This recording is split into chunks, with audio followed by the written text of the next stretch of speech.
I'm so curious to know about your journey, man. Like from starting from college campus to a startup journey. Right. I think that has been the most successful playbook so far. That the successful founder comes out of college and they start up something and then it goes crazy.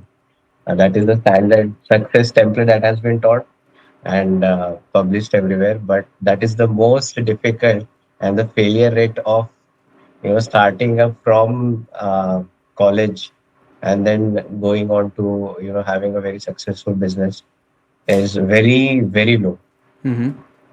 right? It is almost that 8 to 9 startups out of 10 fail. Usually Yeah, yeah. when you make it out of college, Mm. right? But however, even knowing this, uh, and knowing that college में मेरा कुछ हो नहीं पा रहा है so I started out from college and the reason for that was there was always something in me that told me that if this is being told to you or don't do that, do something exactly opposite, just like how kids behave, right? You tell them do this and they'll do exactly opposite or something of different interest.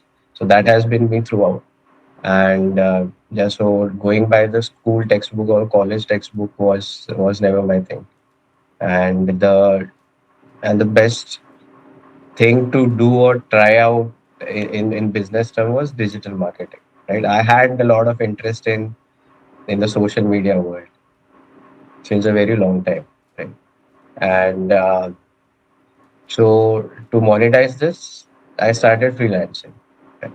Back in time, there were a lot of opportunities for it, right? In social media management, creating posts. Things were very simple back then. The formats were very simple. Getting traction was very simple, and so that is how I got my few clients I dabbled with.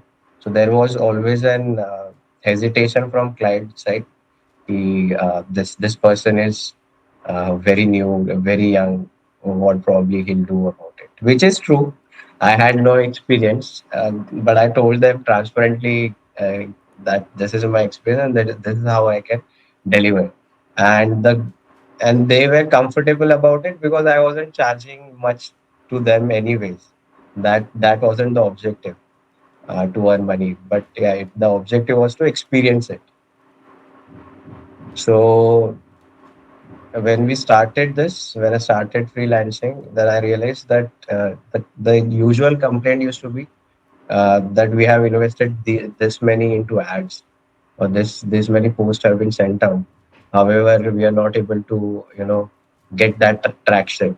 Probably in ads manager, they are able to see that leads have come in, but there is very low conversion, right? So this gap usually came from the fact that leads were coming in, but the businesses were not responding to them.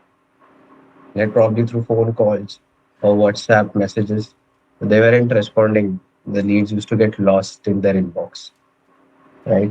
So the major gap we saw here is that communication was a very big problem for businesses, right? So during that same time, Meta had introduced their Messenger APIs and WhatsApp APIs, for which allowed developers to automate it.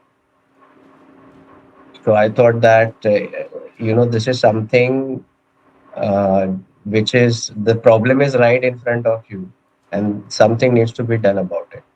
So we dabbled around the Messenger APIs and WhatsApp APIs, and then started automation in those channels. So the automation back then was very simple, very very simple. That the first thing that we did was to create an inbox so that you don't lose your leads.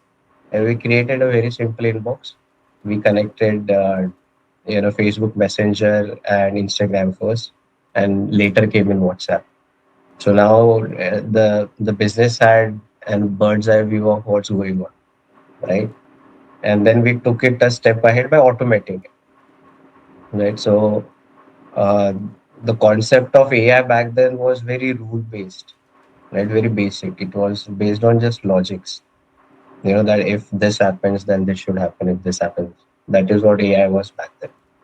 And so relations AI, that is how relations AI came into, you know, was incorporated.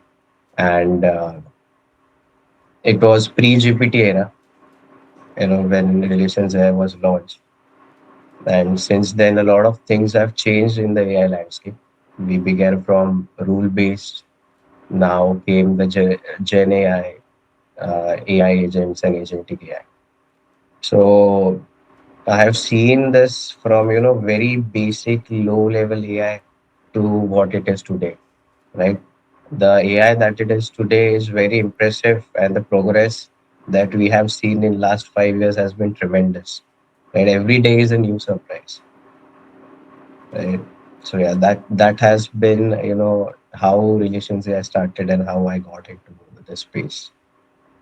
Right. So also the one thing that I realized is, uh, many people ask me, back then these Instagram, Facebook Messenger, and WhatsApp were different channels as to the ownership of it, right? And then it was acquired by Meta. All the three platforms were acquired by Meta.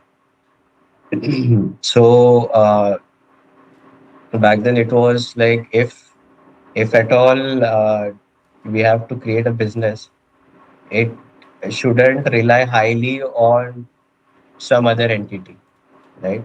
For example, if Meta collapses, it's too used to get collapsed. But yeah, if in case, right, then what about my business? Does my business collapse as well? However, the thing with communication is that communication has always existed. Like we started with mails, internet पे mails सब पहले, the mails से we come to messaging, and the landscape today. So the forms of communications have changed. However, communication will always be there. So now, from just the Meta channels, we have more than 10 channels today. So we are a platform that is channel agnostic, right? Even if the form of communication changes tomorrow, our platform is still capable of managing it.